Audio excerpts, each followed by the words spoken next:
that deck, I believe the community had voted that they wanted to try and see a bit more of. Well, here you are, everyone. This is going to be that Eevee sort of Flareon, Sylveon Toolbox deck up against the Gardevoird. It's going to be a really, really intricate matchup. This is, I was having a look a minute ago, this is one of the main decks this weekend that we wanted to get on stream, that we've not been able to get on stream. Loving that we get our first chance to have a look at it here. That Eevee Toolbox deck with Flareon and Sylveon being your Eevee evolutions of choice.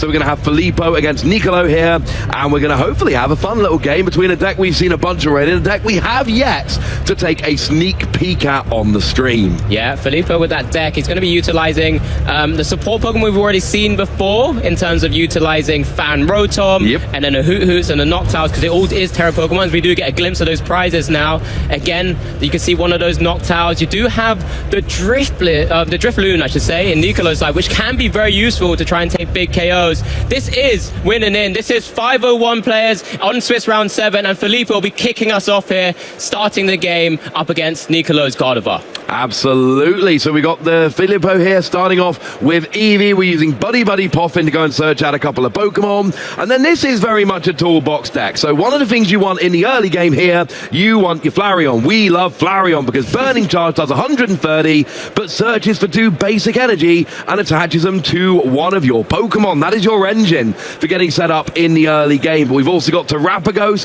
which can do damage based on your bench Pokemon. We've got Sylveon with the frustrating Angelite attack that chooses 2 of your opponent's bench Pokemon and shuffles them and all cards attach them into their deck, although you cannot use it on consecutive turns. And there are a lot of other... Oh, there's actually an Umbreon. We don't see that in every build of this deck. No, I really, really like it. It's a really, really cool inclusion as well. That Moon Mirage attack, 160. It's a dark and double colorless attacker. Your opponent's active Pokemon is now confused, but why is it so relevant, Ross, particularly here in this matchup?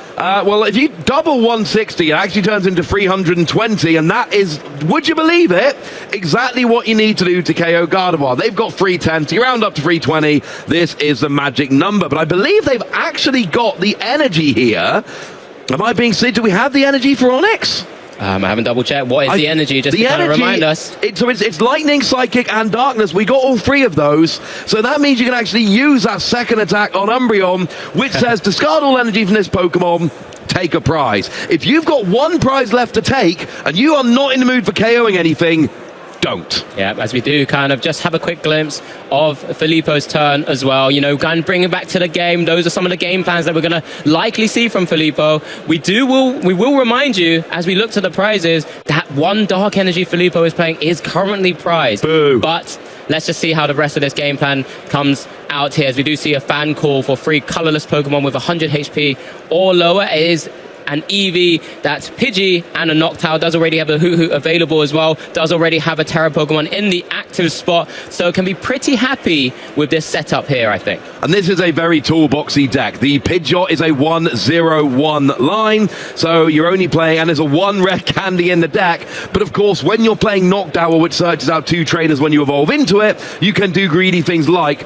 playing just 1 copy of rare candy, knowing that if it's not prized, you're going to have access to it. So there we just had an energy on Eevee, and then we passed over to Nicolo, who is going to get us going with this Gardevoird deck. And first, straight away, Earthen Vessel. Yeah, and again, just a reminder for anyone who's just joined us or maybe isn't too familiar with Gardevoird EX, it is all built around that fantastic Psychic Embrace ability of Gardevoird. From the discard pile, you can energy accelerate to your Psychic Pokemon. They do take 20 damage for each energy accelerated onto, but this is one way to kind of boost up your attackers, get attackers like that Drifloon, which is prized, let me remind you, and that Screamtail in the active, to start, you know, whacking away at your opponent's side of the field with sort of big, hefty, single prize Pokemon that deal a lot of damage. It does, or used to have some draw power with Curly's Refinement. We all thought Gardevoird will be going away, but it's hung around. It's probably taken it actually has taken the most victories in tournaments since EUIC and the rotation that's actually happened. But Psychic Embrace is so important here, as you do start to see that Arven also come down for that incredible ace spec Secret Box. We love Secret Box. It's a card that took a little while to get established in the metagame, but we're seeing it more and more lately. You've got to discard 3 cards from your hand to do so. Here we see 2 energy and a Pheasant Dipty, and you want energy in the discard for Gardevoird. And then you search your deck for an item, and a tool, and a supporter, and a stadium. So you have to get rid of 3 cards, plus your Secret Box, but then you get to go and cherry pick 4 cards. And look, we got your Buddy Poffin, we've got your Artisan, that's going to get all your basics. We got your Professor's Research for next turn to give yourself a nice new hand of cards. And then we haven't had a tool yet. Looks like we're going to be going for our old friend TM Evolution. Yeah, Nicolo piloting the Gardevoird list, which is more akin to years, well, not years, or months gone by, which utilizes the full 4-Arven package with the technical machine evolutions. One way to kind of burst into your stage 1 and eventually your stage 2s and try and stifle what Filippo's going to try and do, because you know, one of the things that Filippo can do, which Ross has already mentioned once or twice, is we do get the technical war machine evolution and the dark energy attached alongside an artisan down as well. We're going to see that evolution attack in a moment. Is that Filippo could go into something like that Sylveon EX, that Terra Pokemon, which with that Angelite attack can just lift up 2 of your opponent's Pokemon and get them shuffled back into the deck. Yeah, that is a super annoying attack when it works. The only evolutions we can really be sure of coming around in this deck are Flareon and Sylveon. Umbreon, I looked at a bunch of lists this past couple of weeks and I didn't see much Umbreon at all, but it's always a good choice to have it there. Speaking of which, here comes our Flareon, and there's already an energy established from last turn, so all we need now is a fire energy and burning charges off and rolling. And are we seeing, yes, it's the first knockdown of the game, Alex. Guys, wonderful little piece there, because again, that Flareon EX is another Terra Pokemon, allowing the activation of that Jewel Seeker. It looks like we're grabbing that rare candy, Ross, and we're going to be rare candied on Filippo's side of the board. It's going to be that Pidgey.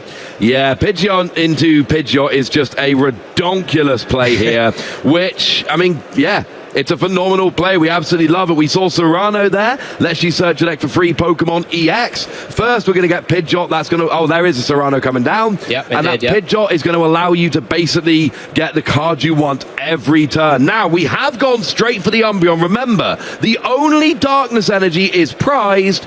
So that's an interesting play from Filippo. He is betting that he is going to draw that fire energy. Or has he not? He has searched his deck. So he should know the darkness energy is prized. And yeah, he doesn't even look for it. He goes straight for 2 other energy. He is playing this game hoping to get the darkness energy, because he didn't even look for the darkness there. He just got a couple others. Certainly feels that way, and we're going to see those that prize going to be taken in a moment. He has dealt 130 damage to that Screamtail, so we'll be taking 1 prize. Oh, it's the wrong one. He had a 50-50. I mean, he wasn't to know that dark energy is at the bottom, but he took the boss's orders. At the moment, no access to Umbreon. Nicolo, again, we'll just have to be working with having to deal with that Umbreon EX eventually here. Has set up the board quite nicely, because he's playing the Technical Machine Evolution, does play 3 Curlier, none of them are prized, so does need to, you know, weave in all 3 at some point, you know, try and protect from Angelite, as the Monkey Dory does go into the active spot. Second Monkey Dory hitting the field as well, Ross. We love Monkey Dory. We've seen it in so many decks. It's in Dragapult, it's in Gardevoird, it's in Golden Go, it's in a whole bunch of other decks. One of the very best cards in the entire game. Here comes Night Stretcher grabbing what looks like Screamtail back from the discard pile. Screamtail's awesome. Screamtail, basically you've got Drifloon, which hits your active, yes, and Screamtail that hits the bench. Lovely. Yeah, the only scary thing is, with Terra Pokemon, what little rule do you have when you're a Terra, Ross? Well, you can hit other Pokemon. You cannot hit Terra Pokemon on the bench. It's a rule a lot of people forget. Yes. So you can go after your Pidgeot, you can go after the Hoo-Hoo, you can go after the Noctowl, you can go after the Rotom. Do not pick the Umbreon. What's going to happen is the attack works, but then does nothing. A nice barrier suddenly comes up and protects them. And then it's your opponent's turn and you have wasted your attack. Careful, Screamtail. We're watching you. Yeah, I mean, that Pidgeot is still something that I'm sure Nicolo will look to try and remove from play at some stage. Looks like we might be even thinking about the triple monkey board here. Again, one of those really, really important cards to kind of protect yourself, have access to loads of Adrenabrain at some point as well. Lots of supporters in hand. Gardevoird is there as well, for at least 3 psychic energies in the discard pile, so we will fire off an attack. It's just which attack will Nicolo be firing off here as the Ultra Ball is being played. Wow, the Ultra Ball's coming down. We're getting rid of a supporter card and a Curlier there. But we've already got 2 Curlier on the bench. We are playing Rare Candy in this deck like we tend to nowadays. What are we oohing for? What's it's just a come Mew. down? What can Mew do, Ross? You can actually copy attacks, which is kind of fun. And what attack can it copy? Well, it could copy a whole range of attacks. It could copy Flareon. It could copy Umbreon. It could copy a bunch. I think what you're getting at, though, if I'm honest with you, Alex, Flareon, has an attack that can KO itself, and Mew doesn't need the relevant energy. It just needs a free colorless energy. So, Carnelian, I'm assuming that's what it's pronounced, 280, and it can't attack next turn. Flareon needs a fire, a water, and a lightning, but Mew just needs free psychic. The rule is, if it says you need the energy, the specific energy, you do. If it doesn't, you don't. It doesn't, so you don't. And Mew copies Carnelian here to KO Flareon. Yeah, fantastic opportunity here when Nicolo actually goes ahead in the prizes. Filippo hasn't hit that dark energy, so can't really swing away with that Umbreon right now. But let's see what Filippo could muster up on this turn. Probably didn't expect this Mew to hit the field and suddenly be copied with that genome hacking. But, you know, he does have access to Pidgeot, does have access to Pheasantipity with Flip the Script. Let's see exactly how Filippo plays out this turn now. Bit of a turn of events, not something I initially had seen, but when that Mew came down, everyone keeps forgetting how strong that card is. It only has 100 HP, but it has free retreat. It has restart to help you draw some cards if in a pinch, but then has genome hacking, and in that scenario, worked perfectly. Any Pokemon that's got an attack that can KO themselves, like Flareon that can do 280 when it has 270, is always should be worried about Mew. We see it a lot as a little bit of cheeky extra card draw, but there we saw the power of it as an attacker.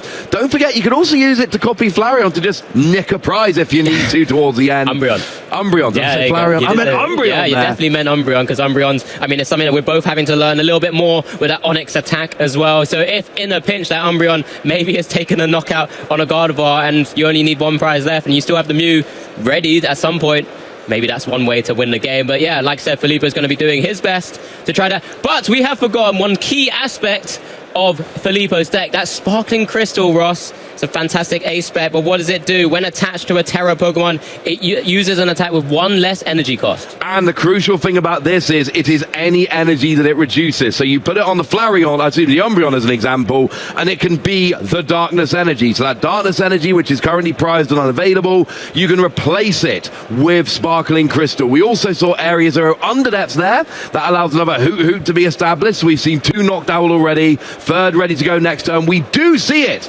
coming down on to the Umbreon, and I do think we might see a bit of a KO coming down here. I don't think Mew is long for this game. Mew is, of course, also weak to darkness, but no, it's a boss's orders onto Gardevoird. Yeah, now one of the scary things here, Nicolo's actually got the nice sort of 2-2-2 prize race going, and actually is actually ahead in this scenario. I don't know if there's a way for Filippo to overcome free prizes at some stage, but remember, this is a massive knockout, Ross. Remember, you've already spoken about the numbers, that perfect 160 from Umbreon's first attack, Moon Mirage, and then with that darkness, it's going to hit double, but, you know, making sure we're setting off for future turns here before we announce that attack.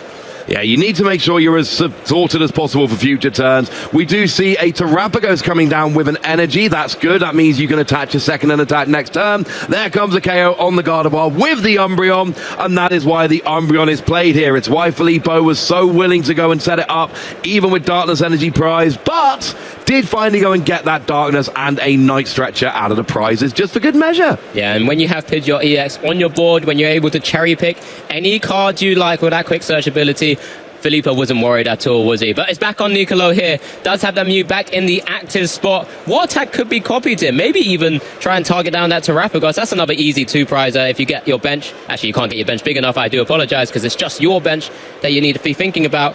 So this Mew isn't able to take a big knockout. The energies are actually right now stuck on the Mew EX. There's no way to get them off without using something like Professor Churro, but that's not in the current list, which does mean and limits what Nicolo could do as a return attack here. It really does. One of the ways you want to get energy off these Pokemon is by just manually retreating, but Mew's got free retreat, so you can copy Umbreon's attack. I mean, what you could do here, I don't love it, you could actually copy Onyx, and that would both take a prize and then get the energy into the discard. If you can't take a KO, that is an option. I don't love it. No, I mean, leaving 2 prizes in the active spot, especially a damage 2 prize. I told you I didn't love it, Alex. Yeah, I'm pretty clear about that. It's not clear, but I'm sure we'll work out exactly what Nicolo is going to do in this turn as well. He's just eyeing up another Monkey Dory. Does have that dark energy attached to one of them, so one Adrenaline Brain will help to maneuver some energy across at some point. Again, got to be thinking about what he could utilize here as a potential sort of softener in terms of what Pokemon he would move the damage to. But again, there's the second one. Monkey See, Monkey Do, and we do see the Iono being played as well. So both of these Adrenaline Brain Monkey Dories are ready to go. Now, what you could actually do here is just KO Fan Rotom. Fan Rotom's got 50 HP remaining, there's 60 damage on your Mew. You could literally just take a cheeky prize on Fan Rotom. Again, it's not the best play, but it gets a prize. I mean, it's not a bad call at all, because, Ross, what can you do by taking Knockout with Monkey Dory on Fan Rotom, then use Onyx, get the energy into discard? That's still 2 prizes being taken and still accelerates you into the actual game. So, I just said about using Onyx.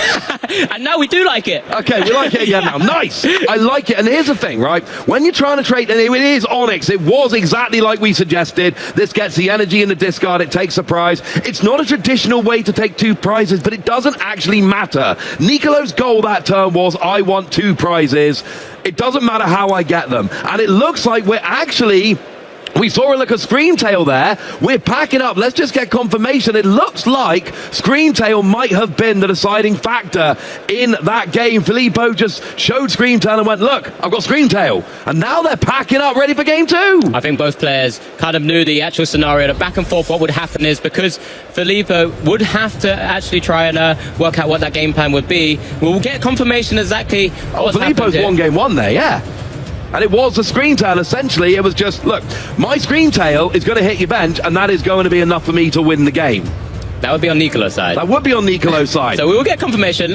We did just kind of showcase. We'll get a replay of some of exactly what's happened here as well. Very intricate, very unique sort of game plans that we saw. We saw the Umbreon come down on Filippo's second turn, that Burning Charge being able to power it up, and of course take that knockout on that Screamtail. But then we saw the instant return KO from a Mew EX, genome hacking, that Carnelian attack on that Flareon EX, taking Nicolo down to 4 prizes. Umbreon comes out with a Sparking Crystal attached for a knockout on the Gardevoird EX, but there's another retaliation of 2 prizes being taken.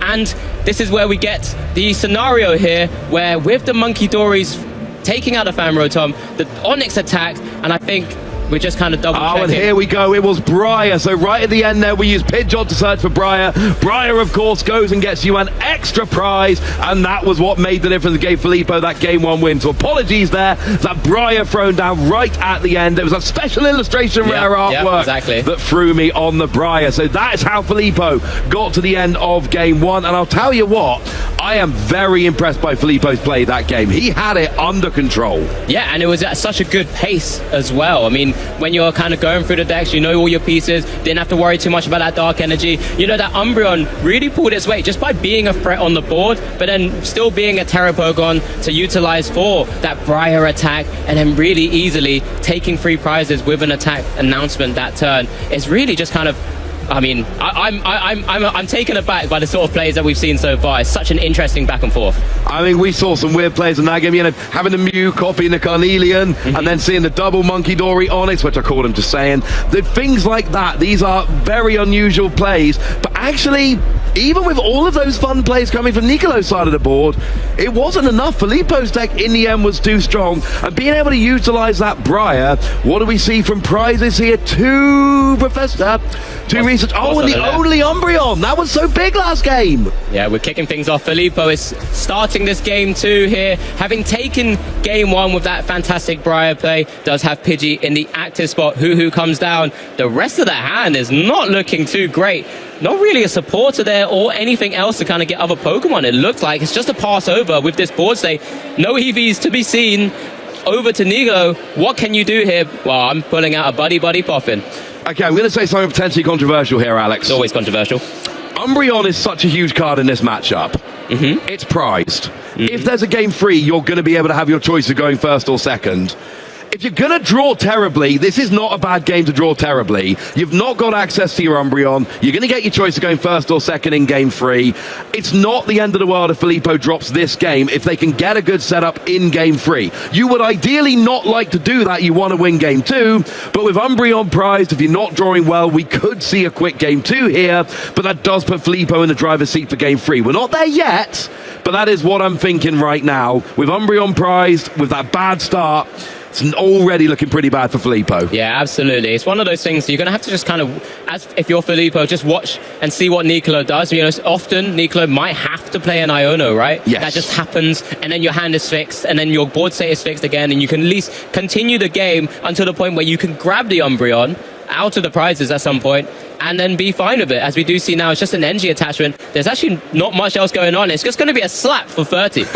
I mean, sometimes that's what you've got to do. Now, there is a hoot down, so a knockdown could completely unlock Filippo's deck here. Do we have any supporters? Do we have any knockdown? No, anything? Needs a terror as well to even allow Jewel Seeker to start going. Does have Pheasant Dipty EX, so does have to basically let the Pidgey go down to slaps.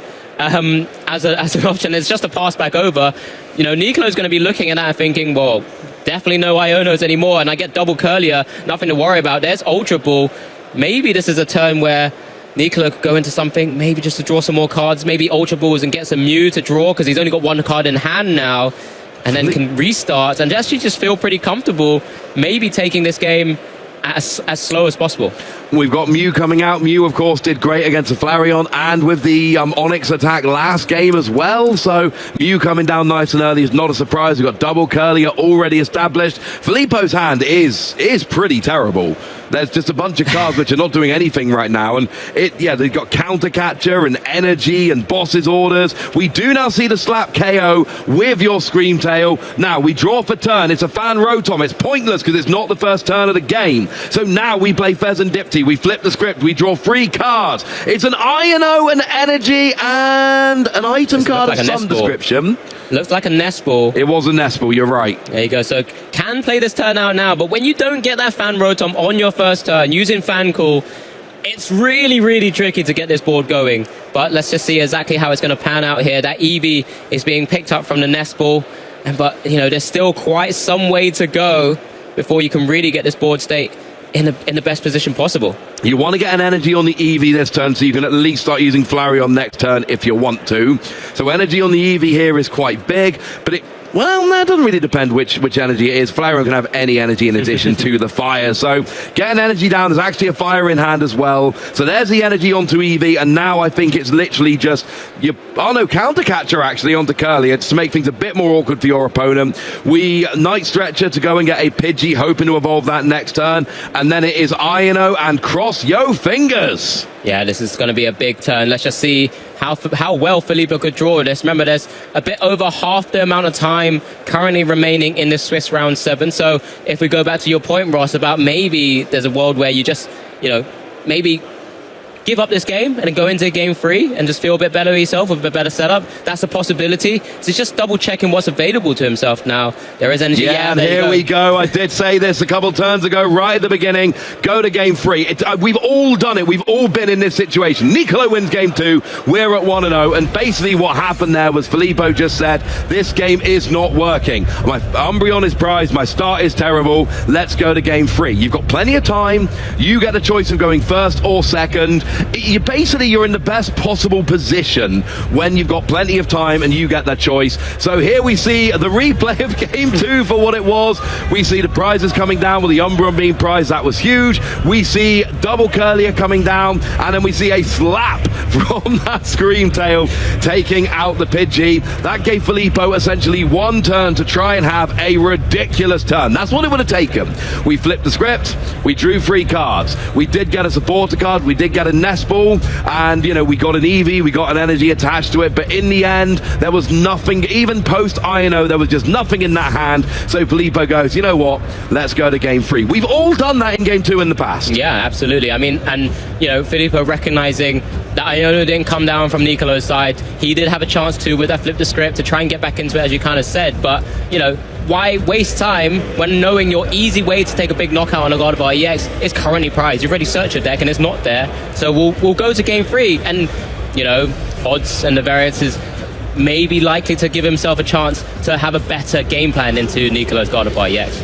If you win 2 out of every 3 games at a regional, you'll win the entire tournament. You don't need to win every game. You need to win 2 out of 3. If you can always win 2 out of every 3 games, you will be the Special Championships champion of Bologna. So look, no, it's not great to just give up that game so quickly, but it doesn't matter if you can win game 3. We've got 25 minutes on the clock. You've got your choice of first or second. And look, it cannot go as bad as it did last game. Yeah, we're getting a glimpse of the prizes now. Candy. The double Mankidori is currently prized. 1 rare candy. It's the only one he plays. It's the only one, yeah. Only there you one. go. And here is game 3 of this nail biter. Has decided to go second, Filippo, it looked like. I think Nico just drawed the first card of this game 3. Does start one of his EXs in the active spot, that Lily's Clefairy EX. Not vital for this matchup. Can do a lot of damage when Area 0 Underdepths is in play, though. It can do a bunch of damage. Very 0 Underdepths, you can do a lot of damage, but that's something that Filippo will be conscious of and be aware of. Also, not weak to darkness, so it doesn't give up. Even though it's only got 190 HP, it doesn't give up an easy 2 prizes to something like an Umbreon, for instance. Flareon needs a free Awkward Energy to get a KO, so it's not actually that easy to get KO'd in this deck without a lot of setup in front of it. So we do see the Earthen Vessel discarding 1 Iono already. There's a couple of supporters in hand with a Rescuer. Double Psychic Energy currently being pitched away with that Ultra Ball. 1 Routes will come in. I don't think there's any Buddy Poffins, or any other Buddy Poffins, I should say. It's just the one that he does play in the list, alongside that Secret Box as the kind of inclusions to try and quickly get some routes down. But this may be enough for the moment. It just comes down to how well Filippo can set up that board. Does have that Fan Rotom in the active spot, so which is already a great feeling. I'm a bit worried about the rare candy being prized because they're playing a 1-0-1 Pidgeot line with 1 rare candy. If you don't have rare candy, you cannot get Pidgeot. Outside of that, this seems like a decent start. And Nicolo, you know, all they got was a Route like that turn. There's no energy on the board. There's, you know, the Pokemon you started with, which is a suboptimal starter, and just a Route. Filippo here can use Fan Rotom, use that Fan Call to go and get 3 colorless Pokemon, each of which has 100 HP or less, and then you can start setting up from there. Get your knockdown potentially on the board for future turns. So, in a pretty good position if we can keep setting up, and what we really want early doors here, bunch of Eevee. Exactly that, and I think Filippo's just double checking. You can see what is prized. We'll eventually notice that rare candy not being available, so we'll just go back to being a fairly standard Evolutions Noctowl type list with a sort of 101 Pidgey line in the deck, kind of just waiting. Maybe you'll try and look to try and get the rare candy out of the prizes at some stage, with some prizes being taken, but we're just going to have to work with those Noctowls and those Terra Pokemon that you do have access to, Filippo. Yeah, don't worry about what you don't have, worry about what you do. So we're going to be going here, and look, if you've got regular Noctowl coming out, that is still going to give you lots of search for trainers. It's still going to give you a lot of options for getting rolling, so it is not too bad. It's not the only engine that you've got. Noctowl will have your back a lot. Now we see this first search taking a minute from Filippo. This is essentially the, oh no, really?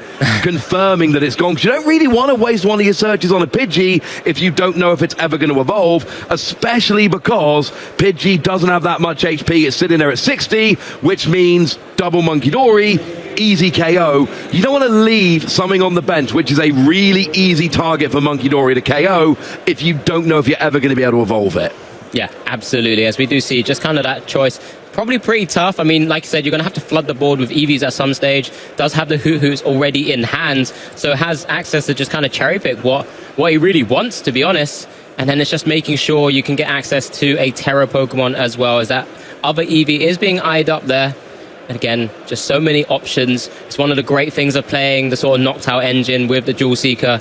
Just the fact that you can sort of cherry pick so many pieces in your combo deck, go down so many different lines, and that's what makes this deck such a cool and fun deck to actually pilot, but also very intricate. You have a lot of options here. Obviously, in this matchup, we've seen how good Umbreon is. We didn't even see Terrapagos coming out, but Terrapagos can just hit for 240. 30 damage for each of your bench Pokemon. You can have 8 bench Pokemon, so you can just sit there and do 240. That's your kind of ordinary, everyday run-of-the-mill attacker if you don't have a specialist for the job. Here, we got 2 Hoot Hoot, 2 Eevee, great start, and we're going to go Crispin straight away here. Search for 2 energy, 1 goes in your hand, 1 gets attached. So this is the, I'm setting up whatever Eevee I want. So are we going Flareon or are we going Umbreon? I would imagine Flareon. Always nice to try and get an early KO and then start getting your energy on the board. Yeah, does it ever get into your head that a Mew could come down at any point and just genome hacking a Carnelian attack? Oh yeah, and take it down? 100%. Sometimes you start getting a bit scared about actually going for the Flareon, but you know, it's so important, especially when you're trying to boost up your actual other attackers as well, because of that fantastic first attack that it has, burning charge, 130 damage, and being able to search that for 2 basic energies and attach them to one of your Pokemon. So it's likely a route that Filippo will still think about going down. Absolutely. I really like the Flareon play here because, yes, absolutely, Nicolo could punish that. And here we go with the Flareon being searched out straight away. So no controversy here. It is going to be the Flareon. The thing is, Nicolo's going to need a rare candy and a Gardevoird and a Mew and a pivot and a couple of energy in the free energy in the discard pile. That's what's currently needed to get that Mew rolling. I'm not saying it ain't going to happen. I'm saying it's not that likely to happen. Nicolo is probably a couple turns away from getting a Mew, and right now we've got the Flareon already rolling. It's doing 130 damage, and we are going. Now, there's something important that we probably should mention here. Yep, that Eevee has that fantastic ability, boosted evolution. So if you're just wondering how on that first turn a Flareon EX has hit the board, it's got ability called boosted evolution as long as this Pokemon is in the active spot, which is why Filippo had to grab that Latias EX for that Skyliner ability to maneuver that Rotom back to the bench. You can then evolve it on your first turn or the turn that you play it. And with the energy attachments via the Crispin onto the active, well, onto the Eevee, I should say, that Flareon was able to use Burning Charge turn 1.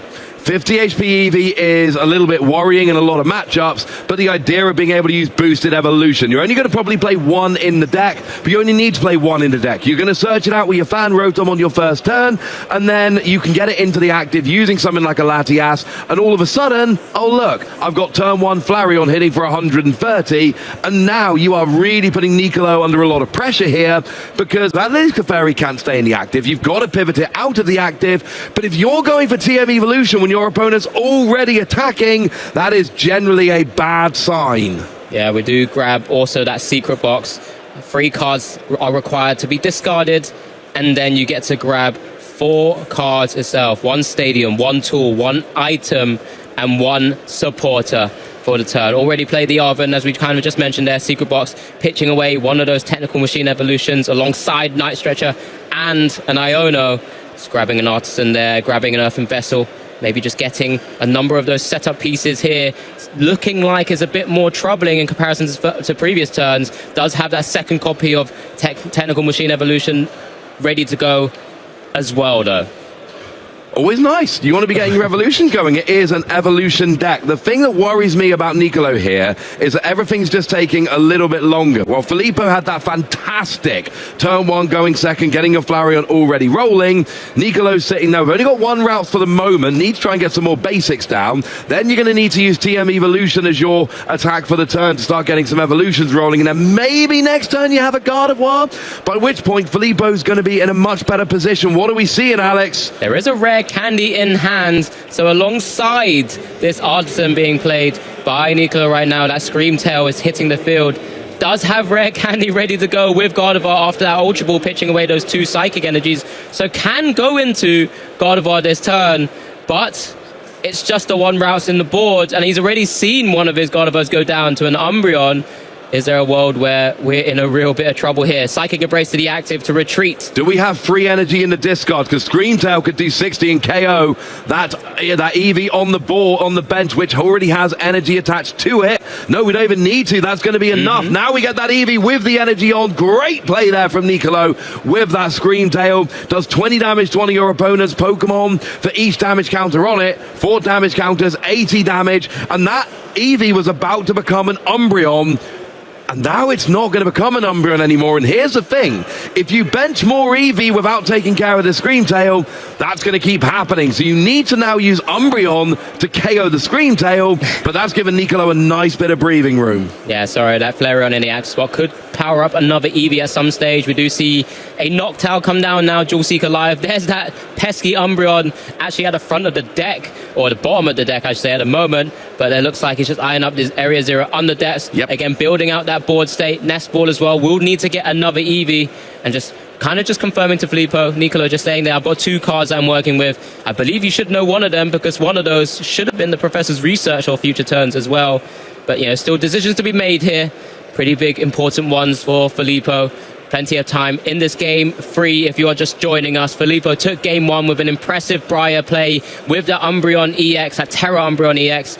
Game 2 didn't really get anything going, with Nicolo taking advantage, was slapping the Pidgey into taking some prizes, and then it was just into this game 3 now, where we really are getting the back and forth. Nicolo taking the first prize and putting Filippo just asking questions, and that's one of the most important things sometimes you get in this game. Well, right now we're looking for the same 2 trainers that we figured they were going to be looking for. We've got Area 0 under depths, which will open up your board, and then you can go and use a Nest Ball for an Eevee. Absolutely crucial play here. Like you said, we need to be accelerating energy to a new Eevee, and the cool thing about Eevee EX is it can evolve into any of your your Eevee evolutions, your Umbreon, your Sylveon, etc.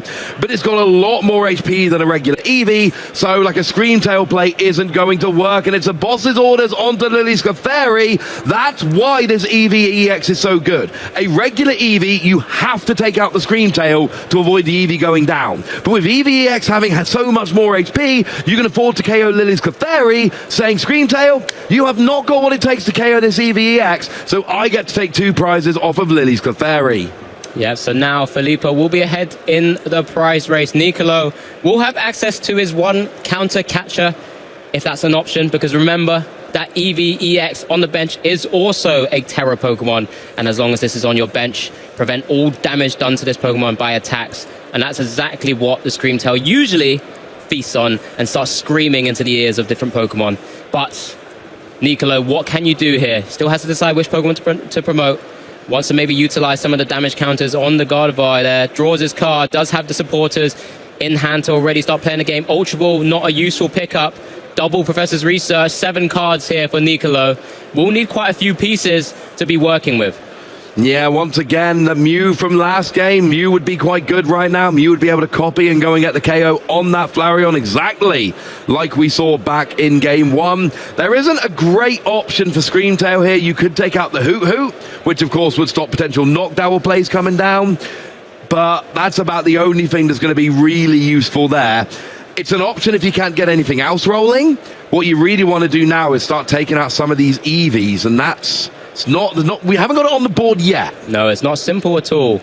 As we are currently eyeing up an Ultra Ball. It's the only sort of ball search that Nicolo has kind of found from that Professor's Research. Eyeing up that Pheasantipity EX. We'll want to see more cards, because it's a little bit lacking for the moment, to say the least. You know, this Flip the Script is currently live following the Burning Charge attack from the Flareon EX onto that Lily's Clefairy. Has taken 2 hits of that and powered up a second Eevee EX that we've already seen on the board. So Pheasantipity could try and save Nicolo's hand here. Let's see that Flip the Script. Just double checking what he has access to from the Night Stretcher as well, if he needs to do so. Here we go, Flip the Script, 3 big cards. Arven, not useful. Professor Research, not useful. Dark Energy, not useful either. It's not looking great, frankly. Like I say, well, the one attacker that would be an option here would be that Mew, but we seem with the hand we've got from Nicolo to be miles away from getting that Mew established. So are we going to attack with Gardevoird? Are we going to retreat Gardevoird into Screamtail and just take a prize that is available? It looks like that's where we're going here. Put Screamtail active. This is not necessarily the #1 choice, but it is still a viable plan, and you can use this. Now, you could get some setup damage onto something like the active Flareon, not the benched Eevee because of that Terror ability. So, I mean, Hoot? Yeah, that would have been my choice. Has to try and just limit what Filippo has access to. Does even up the prize race now. Does have 2 EXs left on the bench. Takes the Curlier from the prizes at the bottom there. Filippo is going to be looking to try and see how he rebuilds his board state and maybe take out one of those pesky 2 prizes. Again, activating that race if and when possible. This is so important for this turn. At the same time, also kind of starts to put Nicolo's board where if Nicolo goes down to 2 prizes again, that Briar becomes active. Of course, something we didn't really highlight too much, but just to remind everyone how Filippo won that game 1. Briar as a supporter, you can use this card only if your opponent has exactly 2 prize cards remaining.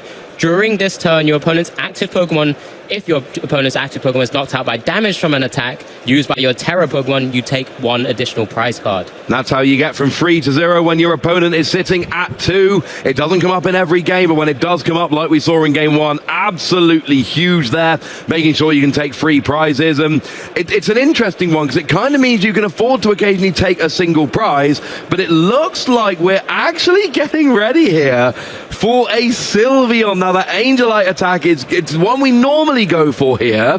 And have we got the right energy? We've got the correct energy. And you just choose 2 of your opponent's Pokemon and shuffle them into your opponent's deck.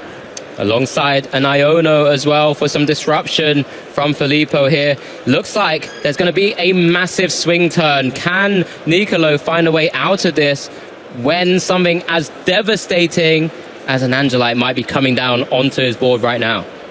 Now, the other option, of course, would be try and KO that Screamtail, go down to 3 prizes, give up a 2-prize Pokemon, and then Briar with an Umbreon again. That would get you from 3 down to 0. There's a bunch of different options. This really is a toolbox deck, this Eevee's deck with Flareon, Umbreon, Sylveon. So Sylveon's ready to go.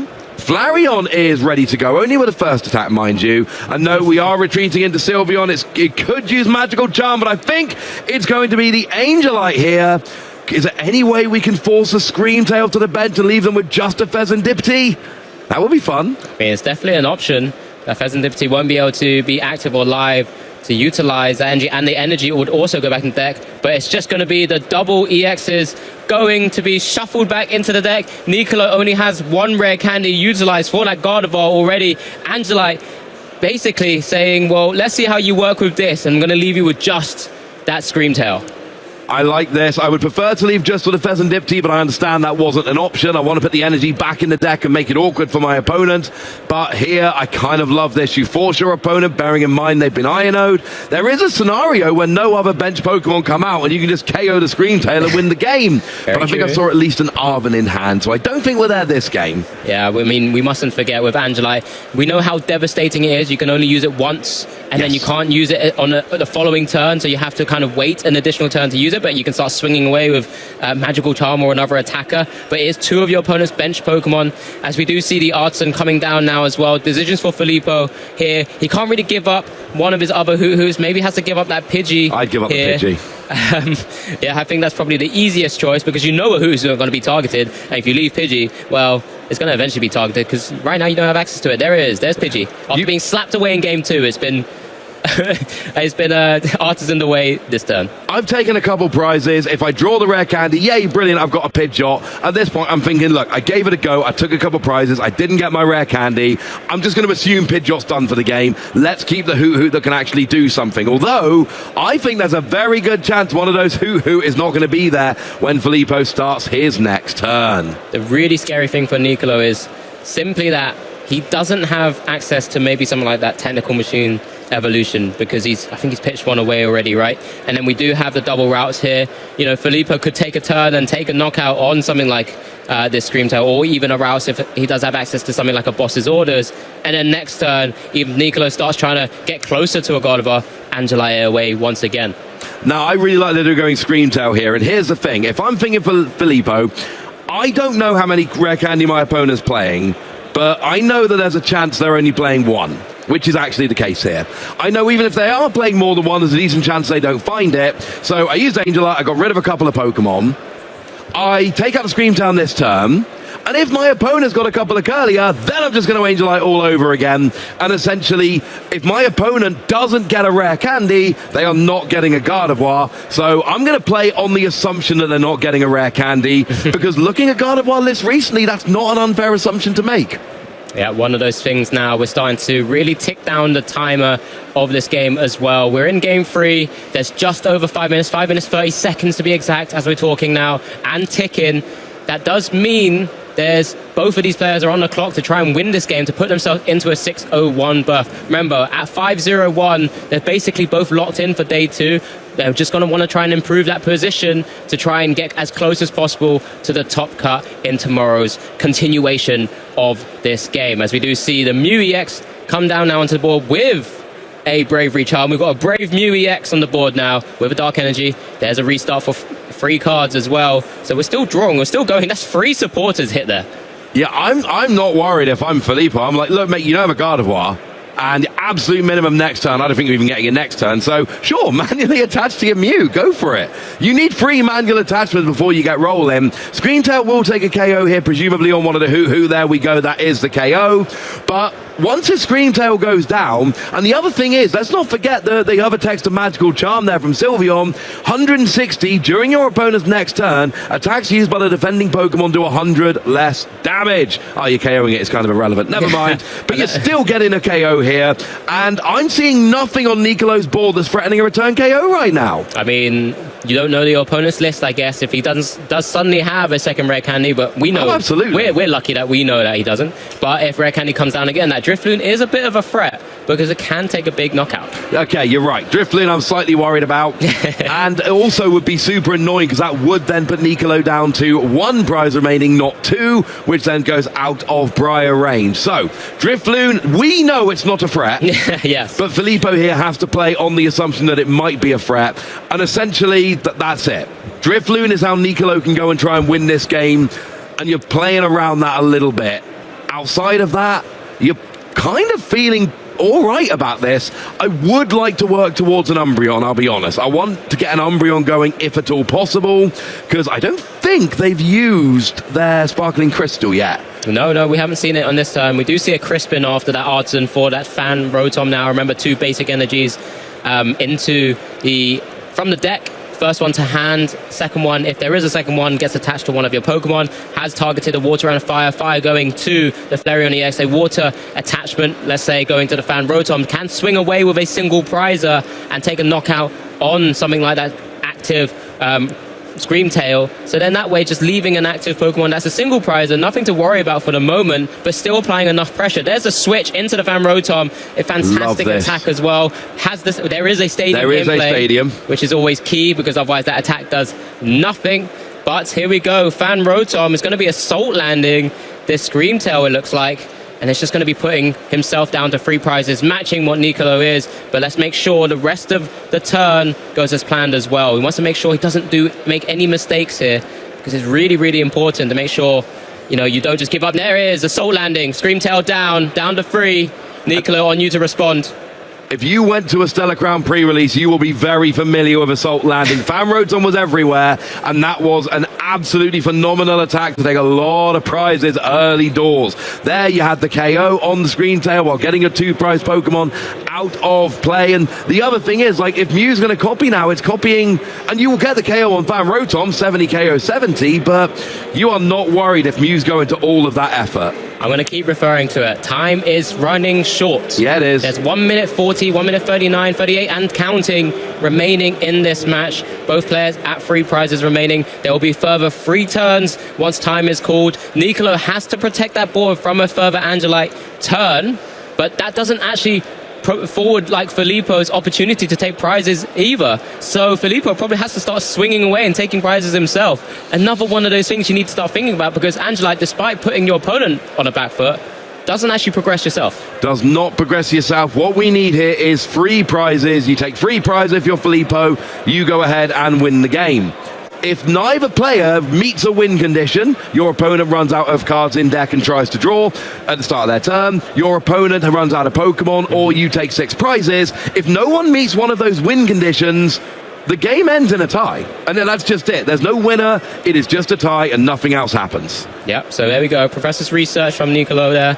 Discarding another Professor's research and an Arvin. Curlier does come down, so maybe it's just the option if we could have had access to another technical machine evolution, that would have been great. We do get the manual attachment to the Mew in the active spot. Can't use genome hacking right now. Probably doesn't want to leave it in the active spot because it can get easily knocked out at some point as well anyway. But what can Nicolo do here? What will he have to retreat into? This is the only sort of worrying thing. Does have another Curlier and a Gardevoird in hand, but doesn't want to evolve. Leaves Mew in the active spot and passes over. Well, now, here's the important thing. Passed over before the clock went to 0. That means Nicolo is turn 2, will have 2 turns. Filippo's got this turn and 1 more. Nicolo's got 2 turns. One of them needs to hit a win condition. Was it? Oh, did the time ticker when it was Nicolo's turn? No, Filippo had drawn a card before it turned to 0. He passed, and then Filippo drew with like 10 seconds left, or maybe a bit less. There you go. So I'm pretty sure. Plus, the judges have been very good at putting the die out on turn 1. No die there means we're probably still on turn 0. So I'm expecting Filippo's turn 0 here. He should be, assuming our time is correct. So everyone has 2 turns. Can you take 3 prizes? If neither player can do that, we are going to end up in a tie. So here we see something being dragged in the active. Everything is in range of either Sylveon or Flareon. Nobody cares. I kind of want to get the Drifloon here. Ooh. But I like the Monkey Dory as well. Yeah, the Monkey Dory is a good call because that can get super annoying moving damage around. Yeah, there is confirmation as well that Filippo is turn 0. So both players with 2 turns, including this one for Filippo, to find a way in this game to win. Of course, does have that Flareon EX in the wings waiting. That could deal enough damage to take a knockout on that Mew EX with its Colleen attack. Does need another energy, as well as maybe something like that Sparkling Crystal to be able to do so. But, you know, just taking out that threat, potentially, of that Monkey Dory for the initially, did expend that boss's orders. You know, there's only really 2 boss's orders in the deck, 1 counter catcher. He will be going ahead on prizes. Was that just a pass? It was just a pass over. Did he use an Angel Eye to get rid of anything on the bench? There was. I guess that Routes had disappeared. He needs to take, but he needed prizes. He's only got 1 turn remaining now. So Filippo's got 1 turn to take 3 prizes, or else he's not going to be able to win the game. Nicolo also has now 2 turns to take 3 prizes, but that's surprising from Filippo there. He really needed to take a prize at that point. If this ends, you know, without a player meeting a win condition, we will end up with a tie. So here we see a Super Rod coming down from Nicolo, but can Filippo take 3 prizes in 1 turn? Because if he can't, he's only got 1 turn remaining. He's not going to be winning this best of 3. No, it's one of those awkward scenarios here where it's really intricate, because what Nicolo maybe could have done with that Mew is at some point brought up the Flareon EX with a Gust, a counter catcher as an example, take a knockout with Cornelian. Did have then a Brave Mew EX. That's sort of in the active spot. Sylveon can't deal with that, and I'm not too sure if Filippo has an easy way to then take a knockout on it because there's nothing else set up. Maybe that was the game plan for the moment. Well, Terrapagos would have been an option. With Sparkling Crystal not being used, you could have just gone Terrapagos, Energy, Sparkling Crystal, or onto your Flareon, you could have Energy, you could have Sparkling Crystal, Energy. So there were options for Filippo to take a 2-prize KO on the Mew this next turn, but he needed to take a 1-prize KO on the previous turn in order to set that up as a win condition, and it seems like we've just got a fist bump with a tie coming in here. Yeah, I think that was just Nicolo saying, well, I'm not going to take a prize, so to give you that potential Briar option as well. So that way we're going to have to just kind of end at a stalemate. I think, again, it kind of goes to show just how difficult some of the decisions you have to make in this matchup. It looked like Filippo was in a pretty good position with that Angeli, removing the Gardevoird EX, the 1 Gardevoird or Routes line that was in play at that moment, as we do get a chance to recap exactly how Game 1, Game 2 and Game 3 went down. Game 1 here, we saw a big burning charge, powering up that ever so important Umbreon EX to ready, waiting in the wings there,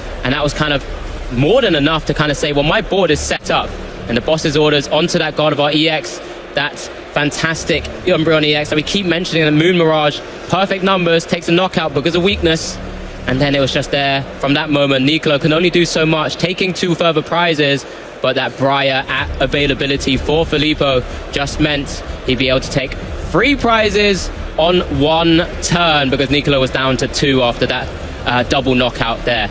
Game 2 was a bit shorter.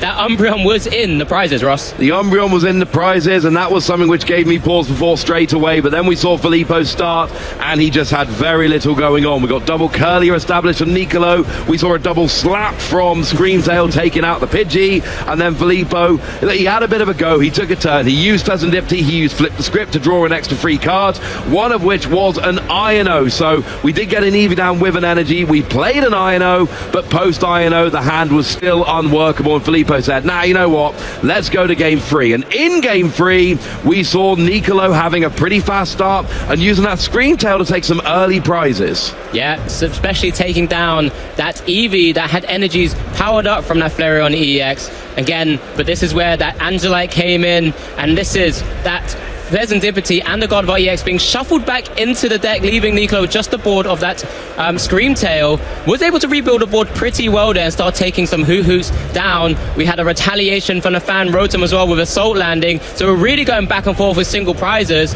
We just couldn't find enough time to really take this whole game down. Despite having a pretty good board state, it was just not enough time to actually see the finish for either of these players. And then we saw a pretty respectful fist bump here to say this game does end in a draw. We'll leave ourselves in a very, very good position still at 5-0-2, and then heading into the final round trying to push themselves a little bit further. Absolutely, and it is worth noting that when I said that we couldn't see free prize in the turn, we obviously could have done from Briar, but that would have meant that your opponent would have taken exactly one prize and then left open the Briar, which, I'm going to be honest, I wasn't talking about it, Alice, because I thought the chances of that were exactly 0.